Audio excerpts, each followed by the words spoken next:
Tapi yang kita sudah ketahui juga secara data-data valid, memang dalam proses pengadaan pesawat terbangnya, leasingnya, itu ada indikasi korupsi dengan merek yang berbeda-beda. Nah, khususnya hari ini memang yang disampaikan Pak Jaksa Agung adalah ATR 72600. Nah, ini yang tentu juga kami serahkan bukti-bukti audit investigasi.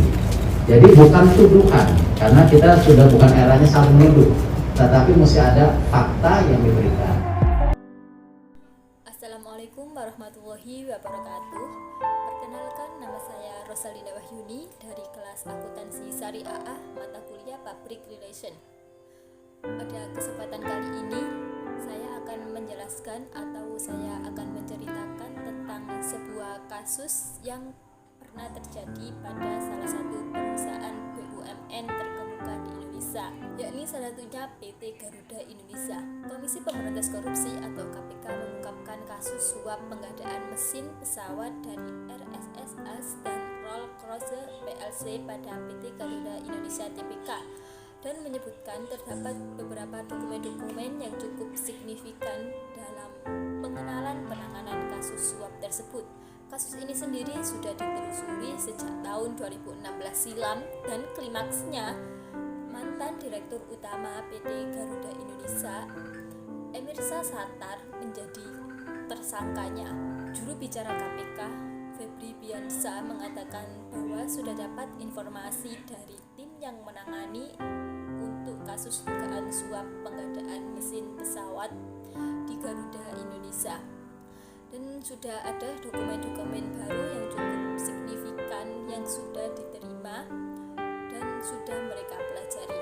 Nuri juga menambahkan bahwa nanti perkembangan lebih lanjut akan diinformasikan, misalnya apakah dilakukan pemeriksaan terhadap tersangka untuk mengklarifikasi beberapa isu-isu atau dokumen-dokumen ataupun fakta-fakta baru yang didapatkan, atau pemeriksaan terhadap saksi yang lain. Ketua KPK BAOD Muhammad Syarif juga mengatakan bahwa pengungkapan kasus pembelian mesin Trent 700 dari perusahaan asal Inggris itu harus melibatkan lembaga anti korupsi dari negara lain, yakni Service for Office atau SPO dari Inggris, dan juga Corrupt Practice Investigation Bureau atau CPIB dari Singapura.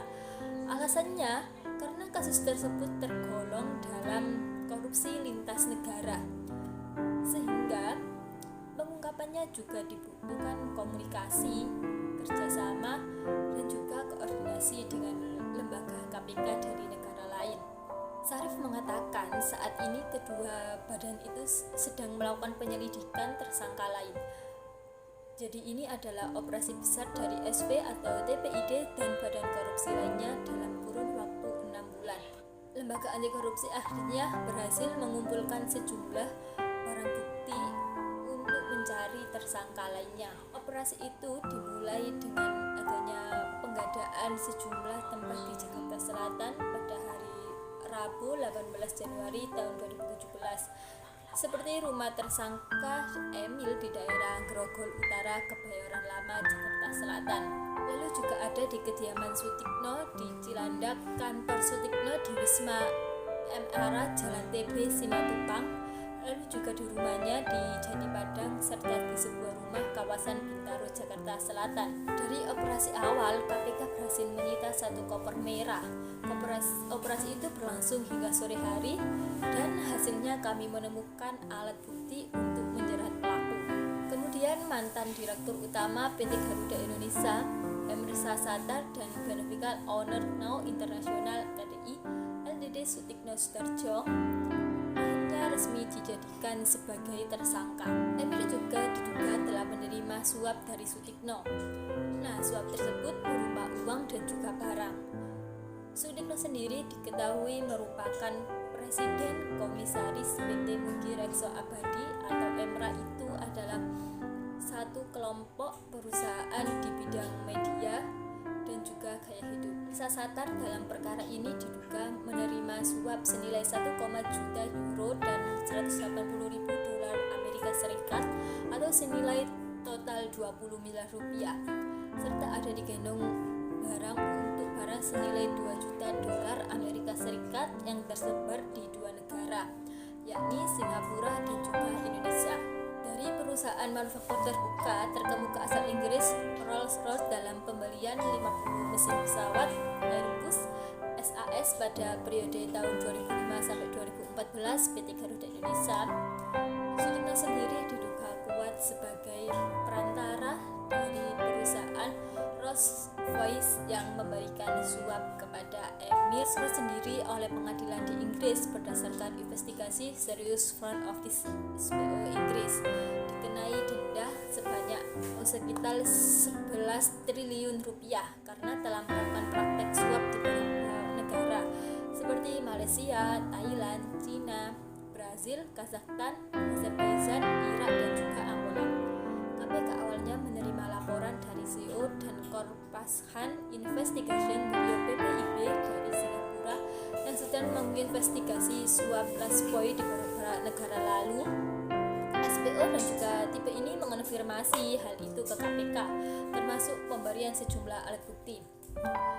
Ketika melalui TPID dan SPBU juga sudah membawa bekal sejumlah rekening dan juga menyita aset Amir Syah yang berada di luar negeri. Syarif juga menegaskan KPK akan terus mendalami seluruh proses suap proyek pengadaan tersebut, mulai dari awal hingga menunjukkan pembelian mesin pesawat dari Rolls-Royce. Alasannya, kata Syarif, hal itu merujuk pada alasan pembelian mesin di perusahaan itu. Padahal untuk jenis Airbus ada 2 pilihan mesin yang digunakan. Yang bisa digunakan Rasul sendiri menawarkan kalau mesin kami ada sesuatunya. Padahal ada 3 alternatif, ada 3 mesinnya yang cocok. KPK masih terus menyelidiki kasus tersebut dan tersangka Emir dijerat dengan pasal 12 huruf A atau B atau pasal 11 Undang-Undang Nomor 31 Tahun 1997 sebagaimana telah diubah dalam Undang-Undang Nomor 20 Tahun 2001 junto pasal 55 D1 KUHP junto pasal 64 ayat 1 KUHP.